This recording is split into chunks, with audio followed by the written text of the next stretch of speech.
तो हेलो दोस्त, आपका इस YouTube चैनल पे स्वागत है। आज से हम लोग स्टार्ट करने वाले हैं पॉलिटी में आज हम लोग समझने वाले संविधान यानी कि कॉन्स्टिट्यूशन के बारे में। तो इसका लेक्चर आप रेगुलर बेसिस पे देखिएगा तो आपको काफ़ी ज़्यादा हेल्पफुल होगा। तो यह लेक्चर किसके लिए है? जो कॉम्पिटिटिव एग्ज़ाम का तैयारी कर रहे हैं, किसी भी कॉम्पिटिटिव एग्ज़ाम का तैयारी कर रहे हैं, उसके लिए यह लेक्चर काफ़ी ज़्यादा इम्पोर्टेंट होने वाला है। यह मोस्टली बिहार पुलिस, बिहार दरोगा, बीपीएससी, रेलवे के लिए काफ़ी ज़्यादा महत्वपूर्ण साबित होगा। तो आज हम लोग समझने वाले हैं किसके बारे में? तो संविधान के बारे में। आखिर संविधान क्या होता है, संविधान किसे कहते हैं? तो किसी भी अगर संस्था को चलाने के लिए क्या होता है, हम लोग सबसे पहले क्या बनाते हैं, उसको सोचते हैं, उसके बाद नियम बनाते हैं और उसी नियम को अप्लाई करके क्या करते हैं, किसी बिजनेस को चलाते हैं। तो उसी तरह क्या होता है, किसी भी देश को, किसी भी राज्य को चलाने के लिए क्या होता है, नियमों और कानूनों की जरूरत पड़ती है। तो वह नियमों और कानूनों को संकलित एक बुक के अनुसार क्या किया जाता है, उसमें संकलित किया जाता है, बुक में लिखा जाता है और उसके अनुसार ही देश में नियम अप्लाई होते हैं और कानूनों का उसका क्या किया जाता है, तो अप्लाई करके उसको चलाया जाता है। तो उसी को क्या कहते हैं, संविधान कहते हैं। तो चलिए हम लोग बोर्ड पे जो लिखा गया उसके माध्यम से और बेहतरीन तरीके से अच्छे ढंग से समझने का प्रयास करते हैं। क्या है दोस्त? संविधान यानी कि कॉन्स्टिट्यूशन। तो चलिए क्या कह रहा है, संविधान नियमों, क्या दोस्त? संविधान नियमों और प्रक्रियाओं का समुच्चय है। किसका? नियमों और प्रक्रियाओं का समुच्चय है जो कागजी दस्तावेजों के रूप में है। किस में लिखा है? तो कागजी दस्तावेज के रूप में लिखा हुआ है। किसके रूप में? जो कागजी दस्तावेजों के रूप में संकलित है। यानी कि क्या है, संकलित मीन्स क्या होता है, लिखा हुआ है, उसमें अंकित है के आधार पर, यानी कि इसके आधार पर किसी देश का शासन चलाया जाता है।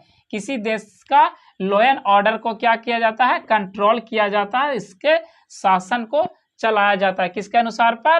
तो संविधान के अनुसार पर, जो इसमें नियम और कानून लिखे गए हैं कागजी दस्तावेजों के रूप में, उसके अनुसार पर। नेक्स्ट क्या है, इसमें सरकार के तीनों अंग, सरकार के तीन अंग कौन होते हैं दोस्त? कार्यपालिका, न्यायपालिका और क्या होते हैं, विधायिका। कार्यपालिका, न्यायपालिका और विधायिका क्या होते हैं? ये तीनों सरकार के अंग होते हैं।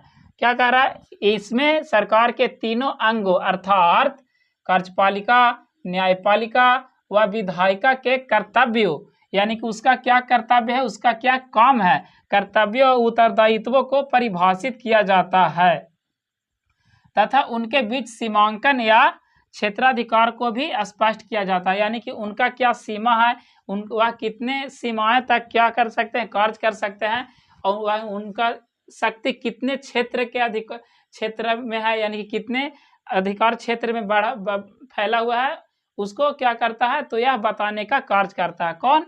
तो आपका संविधान। तो नेक्स्ट क्या है दोस्त, संविधान यह सुनिश्चित करता है कि नागरिकों को अधिकार और स्वतंत्रता उनके बिना किसी बाधा के उत्पन्न हो। यानी कि नागरिकों को क्या दोस्त, अधिकार और स्वतंत्रता बिना किसी बाधा को क्या हो, उत्पन्न हो। तो यह कौन दिखाता है? तो संविधान दिखाता है। कौन दिखाता है?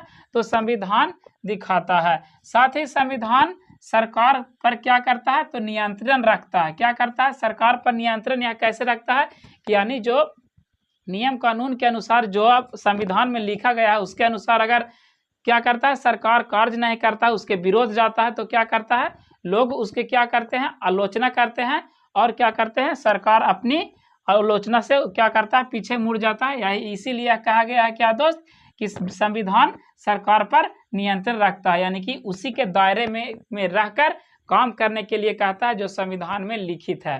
तो यह क्या रहा संविधान के बारे में, यह क्या बताता है, यहाँ देख सकते हैं सत्ता किसके पास होगी, यानी कि सत्ता किसके पास होगी यह बताता है।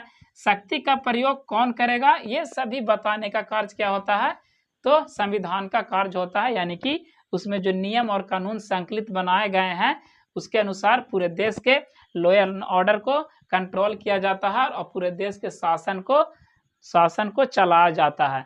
तो किसी भी देश के शासन को चलाने के लिए क्या जरूरी है, संविधान जरूरी है। तो इसी को हम लोग आज समझने का प्रयास किए हैं। इससे आगे हम लोग नेक्स्ट आगे के वीडियो में समझेंगे।